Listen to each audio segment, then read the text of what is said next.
Sai qual è la prima cosa che faccio ogni mattina, Alessia? Prima ancora di aprire gli occhi completamente. Controlli il telefono? No, no, vado direttamente in cucina a fare il caffè. È quasi un riflesso automatico. Il corpo si muove da solo. Sì, capisco benissimo. È come se il cervello non si accendesse davvero prima di quella prima tazzina. E sai che questa cosa che descrivi tu è assolutamente tipica degli italiani? Il caffè non è solo una bevanda in Italia, è un rituale, un momento sacro. Esattamente. E oggi vogliamo parlare proprio di questo, la cultura del caffè in Italia. Perché se visiti l'Italia, o se vuoi capire davvero gli italiani, devi capire il loro rapporto con il caffè. È una cosa che sorprende molto i turisti stranieri, soprattutto gli americani o i nordici, abituati a bere caffè in grandi tazze, seduti comodamente per mezz'ora con il loro laptop. In Italia funziona in modo completamente diverso. Completamente diverso, sì. Intanto partiamo da una cosa fondamentale. Al bar italiano il caffè si beve al bancone, in piedi, in 2-3 minuti al massimo. Esatto, e questa non è una questione di fretta, è proprio un'abitudine sociale. Il bancone del bar è il punto di incontro. Ti fermi, saluti il barista, che spesso conosci per nome, scambi due parole con chi ti sta vicino, bevi il tuo caffè e vai. Il barista, tra l'altro, è una figura molto rispettata in Italia. Non è solo qualcuno che ti prepara da bere, è quasi un professionista dell'ospitalità. Sa i tuoi gusti, sa come lo prendi, a volte lo prepara già quando ti vede entrare. Proprio così. Io ho una zia a Napoli e quando entra nel suo bar di fiducia, il barista inizia già a fare l'espresso. Lei non deve dire niente, lui sa già. Ah, questo è bellissimo. Ed è una cosa molto italiana, quella familiarità, quel senso di appartenenza a un posto. E parlando di Napoli, dobbiamo assolutamente parlare dell'espresso napoletano, perché è considerato il migliore d'Italia. Anzi, molti napoletani direbbero il migliore del mondo. E non lo dicono in modo arrogante, lo dicono con una convinzione profonda. C'è quasi una filosofia dietro. L'acqua di Napoli, la pressione della macchina, la miscela, la temperatura, tutto deve essere perfetto. Sì, e l'espresso napoletano è diverso da quello che si trova al nord. È più denso, più cremoso, con una crema più scura. Ha un sapore più intenso, leggermente più amaro. E questo ci porta a un punto importante per chi sta imparando l'italiano, il vocabolario del caffè, perché ordinare un caffè in Italia non è così semplice come sembra. Assolutamente no. Allora, prima cosa, quando dici semplicemente un caffè, in Italia intendi sempre un espresso normale, corto, in una tazzina piccola. Già, non esiste un caffè lungo nel senso americano della parola. Se vuoi qualcosa di più lungo, puoi chiedere un caffè americano, che è espresso allungato con acqua calda, ma i baristi italiani lo faranno con una certa, diciamo, rassegnazione. Sì, è vero, il caffè americano esiste, ma non è esattamente amato. Comunque, vediamo insieme i tipi di caffè più comuni. Abbiamo il caffè ristretto, ancora più concentrato e corto dell'espresso normale. Poi c'è il caffè macchiato, che significa espresso con una piccola quantità di latte, solo un goccio. Macchiato viene dal verbo macchiare, cioè lasciare una macchia. Il latte macchia il caffè. Bello, e questa è una parola utile da ricordare. Macchiare, macchiato. Poi abbiamo il cappuccino, che tutti conoscono, espresso con latte montato a schiuma. Ma attenzione, in Italia il cappuccino si beve solo la mattina. Questo è fondamentale. Se ordini un cappuccino dopo pranzo o dopo cena, il barista te lo farà, ma ti guarderà in un certo modo. Sì, con quello sguardo un po' perplesso, perché per gli italiani il latte a stomaco pieno non si fa. È quasi una questione di digestione, di buonsenso alimentare. E poi c'è il caffè corretto, che è espresso con un goccio di liquore, grappa, sambuca o cognac. Di solito lo bevono certi signori anziani al bar la mattina presto. Sì, quella è proprio una scena italiana classica. L'uomo di una certa età, alle 7 di mattina, con il suo caffè corretto alla grappa. È quasi un'immagine folcloristica. E poi non possiamo dimenticare il marocchino, che non ha niente a che fare con il Marocco, tra l'altro. È un caffè con cacao e un po' di latte montato, molto diffuso in Piemonte. Già, e questo ci ricorda che in Italia ci sono differenze regionali enormi, anche nel modo di fare e bere il caffè. Abbiamo parlato di Napoli, ma al nord è diverso. Al nord, specialmente a Milano o Torino, l'espresso è spesso un po' meno intenso, le miscele sono diverse e la cultura del bar, pur rimanendo importante, ha un ritmo forse più veloce ancora, più legato alla pausa lavorativa. Esatto, la pausa caffè. Questa è un'espressione fondamentale. In italiano si dice proprio così, fare una pausa caffè. È il momento di staccare dal lavoro, uscire dall'ufficio, andare al bar vicino con i colleghi. E quella pausa ha un valore sociale enorme. Non è solo bere qualcosa, è il momento in cui si chiacchiera, si scambiano notizie, si costruiscono rapporti tra colleghi. Molte cose si decidono durante la pausa caffè. Sì, ho sentito dire più volte che in Italia certi accordi di lavoro vengono discussi informalmente proprio al bar, durante quella pausa, non nelle sale riunioni, al bancone del bar. Ah, questa è l'Italia vera. E poi c'è un'altra espressione molto usata.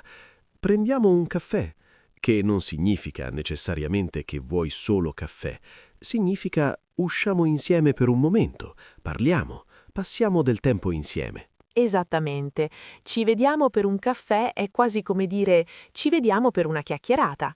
Il caffè è il pretesto sociale, il punto d'incontro. Quindi se un italiano ti dice «Vieni, ti offro un caffè», è un gesto di amicizia, di apertura. Accetta sempre. E a proposito di offerte, c'è tutta una questione di galateo, cioè di etichetta, legata al caffè al bar. Chi paga? Come funziona? Ah sì, questa era una cosa interessante. Innanzitutto, il caffè in Italia è sorprendentemente economico. Un espresso al bancone costa generalmente tra 1 e 1,50 euro, a seconda della città.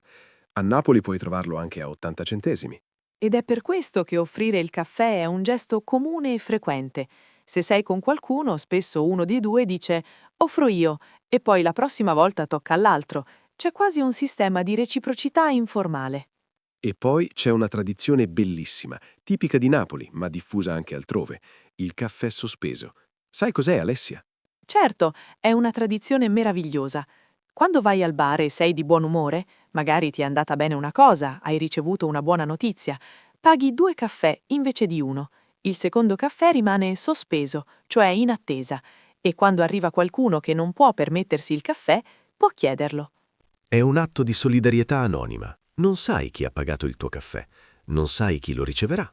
È semplicemente un gesto di generosità verso la comunità. Sospeso viene dal verbo sospendere, lasciare qualcosa in sospeso, in attesa. Un caffè lasciato lì per qualcuno che ne ha bisogno. E questa tradizione dice molto della cultura italiana, del senso comunitario, della convivialità. Il caffè non è solo una bevanda, è un modo di stare insieme, di prendersi cura degli altri. Esatto. Ora facciamo una piccola pausa pratica. Ascoltatori, provate a ripetere queste espressioni. Un caffè, per favore. Un caffè macchiato. Prendiamo un caffè? Offro io. Un caffè sospeso. Bene, queste sono frasi che vi torneranno utilissime in qualsiasi bar italiano. Semplici, dirette, autentiche. E ricordate, dite sempre per favore e grazie al barista. Sembra ovvio, ma la cortesia al bar è parte del rituale quanto il caffè stesso. Parliamo adesso di un'altra dimensione del caffè italiano, quella casalinga, perché non tutto il caffè si beve al bar. In casa gli italiani usano la moka. Ah, la moka! Quella caffettiera di alluminio a forma di clessidra, con la parte inferiore per l'acqua e quella superiore dove sale il caffè. È un'icona del design italiano. Progettata da Alfonso Bialetti negli anni 30, è rimasta praticamente invariata fino ad oggi e quasi ogni famiglia italiana ne ha una in cucina, anzi spesso ne hanno più di una, di dimensioni diverse. Sì, a casa mia ce ne sono 3. Una da una tazza, una da 3 e una da 6. Dipende da quante persone ci sono. Classico. E fare il caffè con la moka è anch'esso un rituale. C'è chi dice che la prima moka del mattino non si lava con il sapone per mantenere il fondo, quella patina di caffè che si deposita nel tempo e migliora il sapore. Sì, Questa è una vera discussione tra italiani. Lavare o non lavare la moka con il detersivo? Le opinioni sono fortissime. È quasi un argomento di famiglia, come la carbonara, con o senza panna. Certe battaglie culturali italiane non si risolvono mai. Esatto, ma tornando alla moka, il caffè fatto in casa è diverso dall'espresso del bar. Meno pressione, quindi meno crema, ma ugualmente aromatico. Molti italiani lo preferiscono per la mattina, quando sono ancora in pigiama e non hanno voglia di uscire. E poi c'è il caffè d'orzo o semplicemente orzo, che è una bevanda senza caffeina fatta con orzo tostato. Lo bevono spesso i bambini o chi vuole ridurre la caffeina ma non vuole rinunciare al rituale. Già, perché anche questo è importante. Il caffè in Italia non è solo caffeina, è il momento, il gesto, la tazzina in mano. L'orzo mantiene tutto questo senza la caffeina. E al proposito di caffè senza caffeina, decaffeinato in italiano o più colloquialmente deca, anche questo si trova in ogni bar, basta chiederlo. Prima di concludere, vogliamo condividere alcune espressioni idiomatiche legate al caffè, perché ovviamente esistono. Certo, la prima è essere come il caffè, che non si usa molto in realtà, ma c'è fare il caffè, che in certi contesti familiari vuol dire anche semplicemente stare insieme un momento a casa. Vieni, ti faccio il caffè. Vieni, siediti, parliamo. E poi c'è un modo di dire molto usato, nero come il caffè, per descrivere qualcosa di molto scuro. Aveva gli occhi neri come il caffè. È un paragone comune. E poi ovviamente in italiano esiste il verbo caffeinarsi, un po' colloquiale, scherzoso, che significa caricarsi di caffeina, prendere energia grazie al caffè. Ho bisogno di caffeinarmi. Lo senti spesso dai giovani. Sì, quello lo uso anch'io. E poi c'è la seconda tazzina, che è quasi un concetto culturale. La prima tazzina è dovere, necessità. La seconda è piacere, è scelta. È quando ti siedi un momento in più, ti concedi ancora un po' di calma. Bellissimo. Quindi, ricapitolando quello che abbiamo visto oggi, il caffè in Italia è molto più di una bevanda. È un rituale sociale, un momento di connessione, un linguaggio condiviso. Abbiamo parlato dei tipi di caffè: espresso, macchiato, cappuccino solo la mattina, caffè corretto, americano con rassegnazione del barista. Sì, della cultura del bar, il bancone, il barista di fiducia, la pausa caffè con i colleghi, del caffè sospeso come gesto di solidarietà, della moka come simbolo casalingo. E delle frasi pratiche. Un caffè, per favore. Offro io. Prendiamo un caffè? Se usate queste espressioni in Italia, vi sentirete subito meno turisti e più parte del tessuto quotidiano del paese. Perché il caffè alla fine è questo, un filo sottile che attraversa la giornata degli italiani, dalla mattina alla sera, dal nord al sud, dalla casa al bar. Esatto. E se c'è una cosa che gli italiani vi insegneranno sempre volentieri, è come godersi un buon caffè. Non abbiate paura di chiedere, di sedervi al bancone, di fare una chiacchiera. Il caffè vi aprirà più porte di qualsiasi altra cosa in Italia. Fidatevi.